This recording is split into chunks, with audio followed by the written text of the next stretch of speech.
Au Kenya, ils étaient des milliers à se réunir au stade du centre-ville de Nairobi pour rendre un dernier hommage à Daniel Arap Moi. L'ancien président est décédé à l'âge de 95 ans. L'armée malienne a entamé lundi son déploiement vers Kidal, ville située dans le nord du Mali. Cette opération vise à reprendre... Nous venons de quitter... Au Kenya, entamé lundi son déploiement vers Kidal, ville située dans le nord du Mali. Cette opération vise à reprendre le contrôle de cette ville symbole qui échappe de longue date à l'autorité de l'État. Que nul ne touche aux cheveux de Juan Guaido dès son retour au pays. C'est l'avertissement donné par les États-Unis au régime de Nicolas Maduro. L'opposant était à Washington, où il a été reçu par Donald Trump.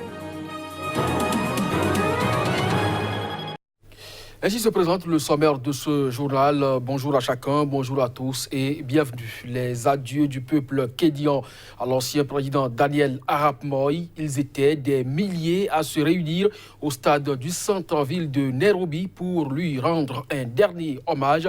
Daniel Arap Moi, faut-il le rappeler, est décédé à l'âge de 95 ans. La dépouille de l'ex-chef d'État a été exposée au public pendant 3 jours au Parlement. Mardi matin, le cercueil recouvert du drapeau kényan a quitté la présidence de la République pour rejoindre le stade Nyayo, encadré par plusieurs dizaines de militaires en tenue d'apparat. La cérémonie a débuté en présence du président Uhuru Kenyatta par l'hymne national dans un stade rempli de citoyens lambda et de personnalités étrangères. Peu après, la dépouille de Daniel Arap Moi a fait son entrée dans l'enceinte sportive flanquée de 2 rangées de soldats et accompagnée par une fanfare militaire sous un soleil radieux. Moi a dirigé le Kenya d'une main de fer entre 1978 et 2002, après avoir succédé au père de l'indépendance, Jomo Kenyatta, lui-même père de l'actuel président Uhuru Kenyatta, à la mort de celui-ci en 1978. Plusieurs chefs d'État africains ont assisté à la cérémonie, parmi lesquels le Rwandais Paul Kagame, le Djiboutien Ismaël Omar Guelleh et le Sud-Soudanais Salva Kiir. Le corps de l'ancien président sera finalement inhumé mercredi dans sa région natale, à Kabarak, à quelques 220 km au nord-ouest de Nairobi. Son long règne a été marqué par le durcissement d'une répression que maniait déjà Jomo Kenyatta. Un système de parti unique a été instauré en 1982. Le multipartisme n'a été rétabli qu'en 1992 sous la pression du clergé, de la société civile et de la communauté internationale. L'armée malienne a entamé lundi soir son déploiement vers Kidal, une ville située dans le nord du Mali. Cette opération vise à reprendre le contrôle de cette ville symbolique qui échappe jusque-là de longue date à l'autorité de l'État malien. Reportage. Nous venons de quitter Gao pour Kidal. Il n'y a pas de problème pour le moment, a lancé un officier sous le couvert de l'anonymat.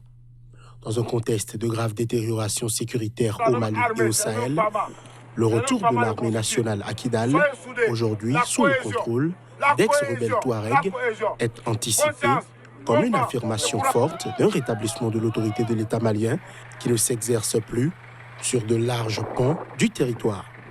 L'opération bénéficie du soutien de la mission de l'ONU au Mali, MINUSMA, et de Barkhane, la force antidjihadiste française au Sahel, a dit cet officier. Ce redéploiement, c'est un couronnement d'abord pour la paix, tant souhaité par la population du nord du Mali, par la communauté internationale qui soutient le Mali dans sa lutte contre l'insécurité et pour que le peuple malien soit un peuple uni et que le bon vivre, le vivre ensemble, revienne dans nos sociétés. Dans les faits, les forces maliennes devraient, si tout se passe bien, entrer effectivement dans Kidal dans quelques jours, le temps de rallier la ville par la piste à partir de Gao, à environ 200 km plus au sud. Saïd Bouteflika, frère et ex-puissant conseiller du président déchu Abdelaziz Bouteflika, est définitivement situé sur son sort avec 2 anciens patrons du renseignement. En Algérie, ils ont vu lundi leur peine de 15 ans de prison confirmée en appel.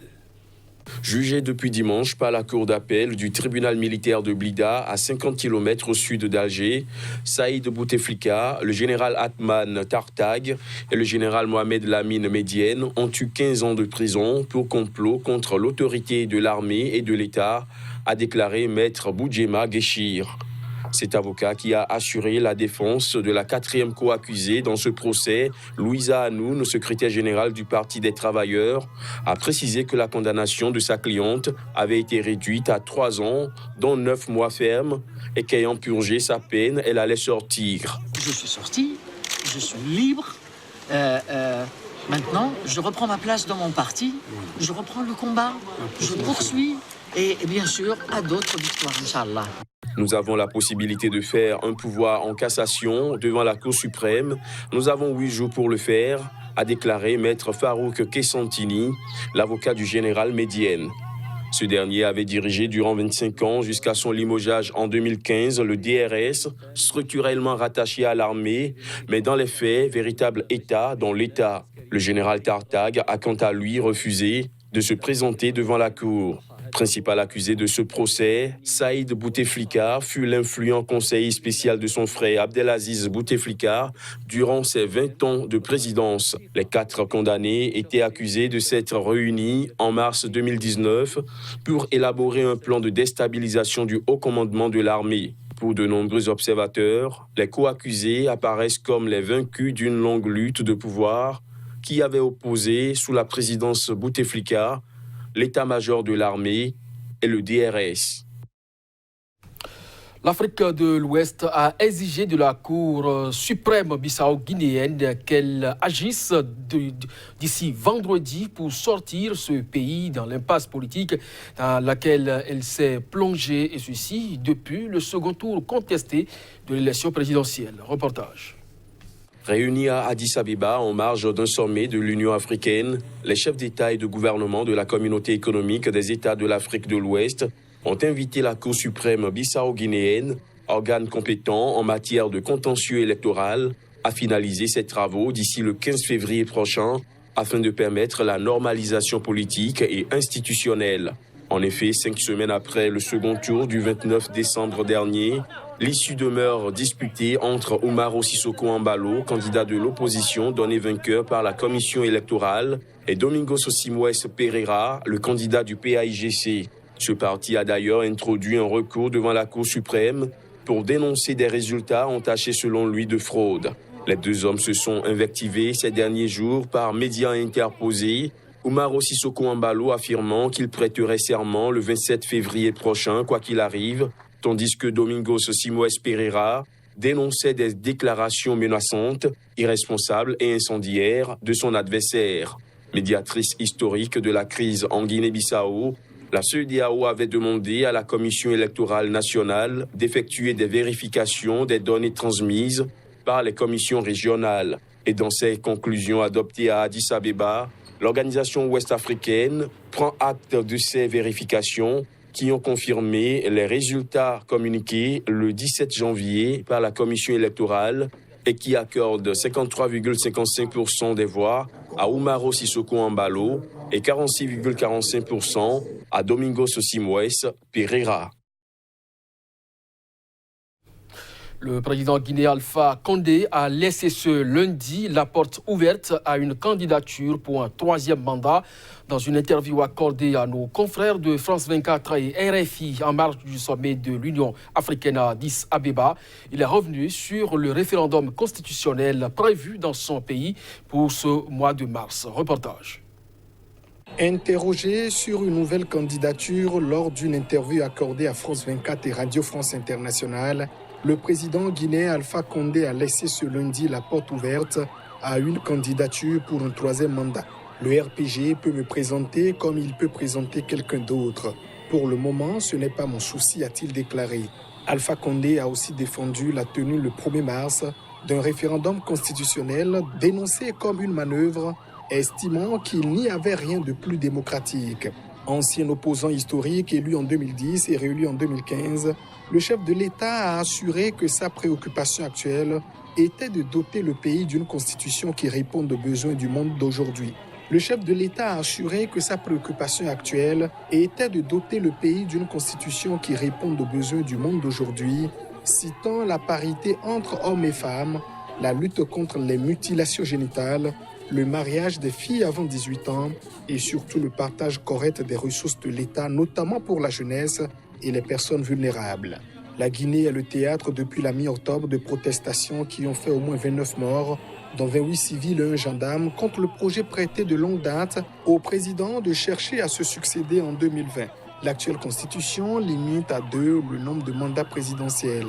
L'avant-projet de nouvelle constitution, divulgué en décembre et qui sera soumis à référendum le 1er mars, en même temps que des élections législatives, maintient cette limite. Mais l'opposition soupçonne que l'adoption d'une nouvelle constitution servira à Alpha Condé le prétexte pour remettre son compteur présidentiel à 0. Que nul ne touche au chevet de Juan Guaido dès son retour au pays. C'est l'avertissement donné par les États-Unis au régime de Nicolas Maduro, l'opposant qui dirige par ailleurs, du moins, le Parlement vénézuélien, était à Washington où il a été reçu par le président américain Donald Trump. Reportage. Juan Guaido avait bravé l'interdiction qui lui était faite de quitter le territoire national. L'opposant autoproclamé du Venezuela avait été reçu à la Maison-Blanche par le président américain. Nous espérons que le régime fera le calcul, surtout après ce voyage, que le soutien de Guaido est tel que toute action le visant se retournerait contre le régime, a déclaré l'émissaire des États-Unis pour le Venezuela. Nous suivons cela avec beaucoup d'attention et espérons qu'il rentrera sans encombre, a-t-il insisté. Réélu le 5 janvier président de l'Assemblée nationale, seule institution tenue par l'opposition, Juan Guaido avait annoncé ce samedi son retour imminent au pays après sa tournée internationale. Interrogé sur les mesures auxquelles les États-Unis pourraient avoir recours pour s'assurer du retour en sécurité de Guaido, l'émissaire américain a simplement indiqué « Nous sommes déjà prêts ». En plus de sa visite à la Maison-Blanche, Juan Guaido a rencontré le chef de la diplomatie américaine Mike Pompeo et invité d'honneur du discours de Donald Trump sur l'état de l'Union devant le Congrès. Washington tente depuis plusieurs mois d'asphyxier le gouvernement vénézuélien avec des sanctions économiques contre ce pays aux immenses réserves pétrolières. Le président vénézuélien, grand pourfendeur de l'impérialisme nord-américain, martèle qu'il est prêt pour la bagarre et qu'il n'a aucunement l'intention de céder sa place. C'est tout pour ce journal. Bonsoir chez vous.